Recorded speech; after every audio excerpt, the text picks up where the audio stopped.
Airport से होते हुए हम जा रहे हैं आर्मी म्यूज़ियम की तरफ। आर्मी म्यूज़ियम रिसेंटली यहाँ पर बनाया गया था और ये आर्मी म्यूज़ियम जो है ये कैंट के एरिया के अंदर है। और आपको किसी भी जगह से आप आएँ तो आपको चेक पोस्ट लाजमी क्रॉस करनी पड़ेगी। इस टाइम हम एयरपोर्ट से जा रहे हैं और एयरपोर्ट्स जो मेन रोड है वहाँ से जा रहे हैं जी। और यहाँ से थोड़ी आगे चेक पोस्ट है, चेक पोस्ट के बाद फिर आर्मी म्यूज़ियम आ जाएगा। पहुँच चुके हैं अपनी लोकेशन पे। राइट साइड पे हमारी आर्मी म्यूज़ियम आ चुका है और लेफ़्ट साइड पे हमारा एयरपोर्ट है, लाहौर एयरपोर्ट है लेफ़्ट साइड पे और राइट साइड पे ये आर्मी म्यूज़ियम है। आई थिंक पहली एंट्री हमारी होनी है क्योंकि मुझे कोई बंदा नज़र नहीं आ रहा। और यहाँ से पता करवाया था तब इनका यही कहना था कि जो 8 बजे ना एंट्री शुरू हो जाती है, टिकट मिलना शुरू हो जाती है। तो अभी तो मुझे लगता है कोई उठा भी नहीं होगा। लाहौर में कौन उठता है इतनी जल्दी। तो सबसे पहले लगता है हम ही जा रहे हैं। इंशाल्लाह फिर आपको और भी चीज़ें दिखाएंगे। और ये देखिए जी लाहौर कैंट की खूबसूरती, कितने रोड साफ़ हैं। आप बिलीव करें कि ऐसा लगता है कि जैसे कि हम पाकिस्तान में नहीं किसी और कंट्री में घूम रहे हैं। और अब रोड चेक करें कितने साफ़ सुथरे रोड हैं। सुबह सुबह बच्चे क्रिकेट खेल रहे हैं। ये भी अमेजिंग दौर थे यार जब हम क्रिकेट खेला करते थे। ये जी हमारे अब लेफ़्ट साइड पे आर्मी म्यूज़ियम आ चुका है। तो अभी हम एंटर कर रहे हैं जी ये आर्मी म्यूज़ियम। ये जी रोड है, यादगार शोधा वो लिखा भी हुआ है। तो यहाँ से आपने ऐसे एंटर होना है और बिल्कुल सामने आपको गेट नज़र आने लग जाएंगे छोटे छोटे। तो अभी पता नहीं मुझे कि हमें एंटर होने दिया जाता है कि अंदर नहीं।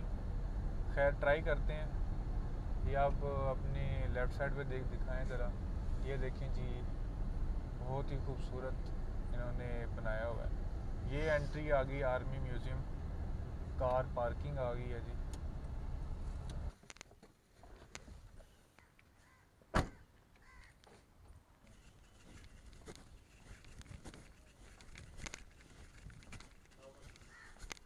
आर्मी म्यूज़ियम की टिकट्स हमने ले ली हैं और एक टिकट जो है ना भाई वो 100 रुपये की है।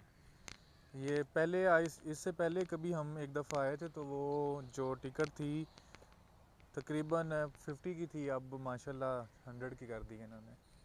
तो अब हम चलते हैं आर्मी म्यूज़ियम के अंदर जी। ये इंडिया का जो टैंक है इसके ऊपर जाने लगे हैं। तो फुल ऑप्शन है। अच्छा जी ये सिस्टम है। अच्छा ये टैंक इंडिया का टैंक है और ये जो टैंक है ना 1965 की जंग के अंदर जो है ना वो क्लोज्ड पाकिस्तान ने इंडिया से कब्ज़े में लिया था। पाकिस्तान इंडिया की जंग हुई थी तब ये टैंक जो है ना, ये आपको ऊपर के मनाजिर दिखा रहे हैं और ये बंद है। यहाँ से एंटर होते हैं जी अंदर जाने के लिए, लेकिन अब ये बंद है। ये भी एक टैंक है जी जो कि पाकिस्तान ने, ये भी 1965 की जंग में ही भारत से कब्ज़े में लिया था।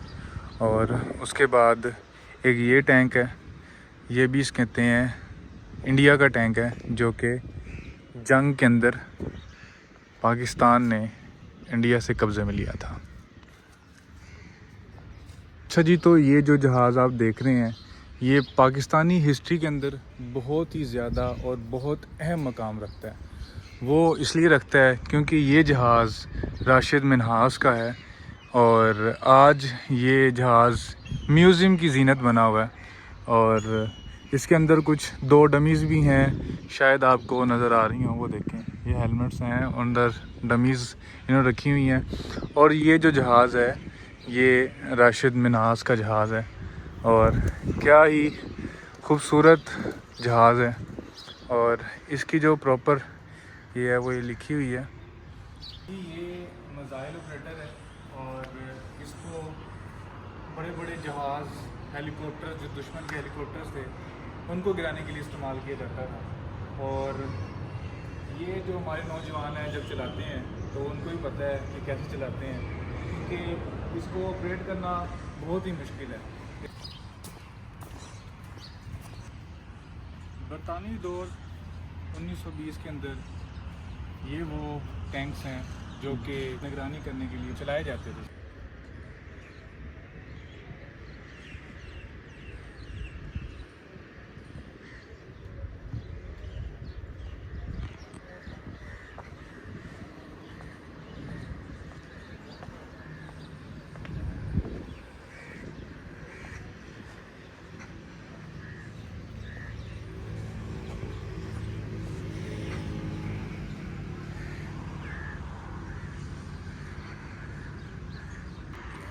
ये जो जहाज़ आप देख रहे हैं जी, ये मिनी एयरक्राफ्ट है और ये जी 2 बंदों के लिए या 3-4 बंदों के लिए यूज़ होता है। बहुत ही खूबसूरत जहाज़ है। खस्ता हालत हो गए हैं जी, अब तो टायर वगैरह भी पंचर हो गए हैं। और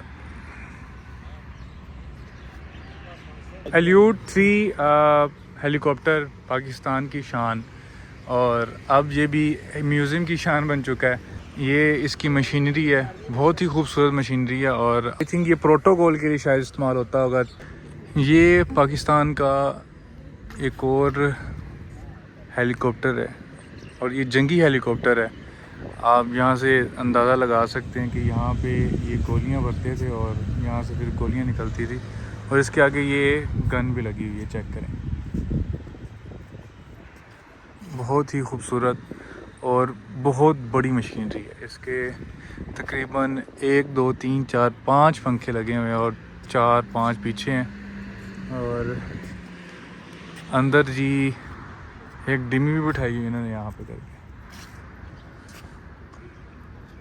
अच्छा जी, तो AH-1 कोबरा अटैक हेलीकॉप्टर आपको दिखा रहे हैं जी, और इसका भी मकसद जंग में यूज़ होता था। और देखें जी, शानदार पाकिस्तान की आर्मी का ये हेलीकॉप्टर है, बहुत ही खूबसूरत। इसके सिर्फ 2 पंखे हैं, आई थिंक ये बहुत ही फास्ट चलता होगा, जो कि इन्होंने इसको कोबरा का नाम दिया है। और आप देख सकते हैं जी कितना खूबसूरत है। इतने करीब से मैंने भी पहली दफ़ा ही देखा है, इतने करीब से है, और ये पहली दफ़ा देख के जी बहुत ही मैं भी हैरान और दंग से रह गया हूँ। और इसके अंदर जी 2 पायलट बैठे हुए हैं, ये देख सकते हैं। और ये पायलट ओरिजिनल नहीं है, डमी पायलट्स हैं, जो कि हमारी या ज़ाहिरीन की जितनी भी तवज्जो खींचने के लिए बनाए हैं इन्होंने। और ये देखें जी, ये fighter jet cobra attack helicopter. Museum के अंदर वीडियो बनाना अलाउ नहीं है, इसलिए आपको हम 1 बाय 1 इसकी पिक्चर्स में बताएंगे। ये बिल्कुल एंट्रेंस है म्यूज़ियम की। म्यूज़ियम से एंटर होते साथ आगे आपको ये चीज़ें, ये सीनरीज कुछ देखने को मिलेंगी। ये एक छोटा सा इन्होंने अंदर पुराने ज़माने की जो भी चीज़ें मिली थी हड़प्पा से, शहर से, तो ये उन्होंने वहाँ वो रखी हुई है। और ये कुछ पाकिस्तान का नक्शा उन्होंने बताया हुआ है, और ये कायद-ए-आज़म से रिलेटेड, कायद-ए-आज़म की सिस्टर जो है फातिमा जना, उनके अबाउट और उनकी पूरी हिस्ट्री। ये इन्होंने पुराने जो पाकिस्तान की हिजरत तो जब कर रहे थे लोग, पाकिस्तान बना था तब की अक्कासी की हुई है, और उसके बारे में ये डिटेल में बताया गया हुआ है। चौंड्रा की जब जंग हुई थी उसका कुछ असला बारूद वगैरह और लाहौर का स्ट्रक्चर वगैरह के बारे में प्रॉपरली अंदर जो पिक्चर है वो बनाई गई है। म्यूज़ियम के अगर अंदर की बात की जाए तो म्यूज़ियम के अंदर इन्होंने काफ़ी खूबसूरत और काफ़ी पुराने मॉडल की चीज़ें इन्होंने बनाई हैं, और सियालकोट का जो बॉर्डर है उसके बारे में भी तमाम हिस्ट्री बताई गई है यहाँ पे।